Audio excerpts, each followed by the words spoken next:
Shqipëria po humbet nxënës dhe student nga viti në vit, ndërsa tkurrja demografike dhe imigracioni po ndikojnë fort në sistemin arsimor.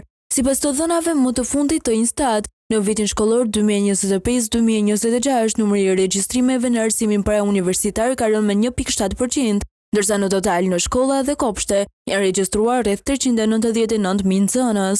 Rënja më e fortë është shënuar në arsimin nëntëvjeçar, ku ka 2.7% më pak nxënës, krahasuar me një vit më parë. Sipas raportit, fenomeni i boshatisjes nuk prek më vetëm zonat rurale, por përshtrihet në të gjithë vendin, ndërkohë universitetet vijojnë të dominohen nga vajzat.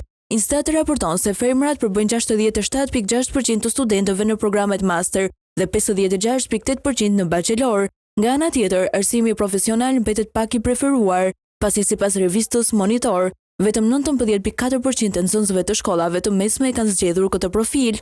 Dekët më të kërkuara në universitete mbeten biznes, administrim dhe ligj, me 25.2% të studentëve, të ndjekura nga shëndet dhe mirëqenia dhe inxhinieri, prodhim dhe ndërtim.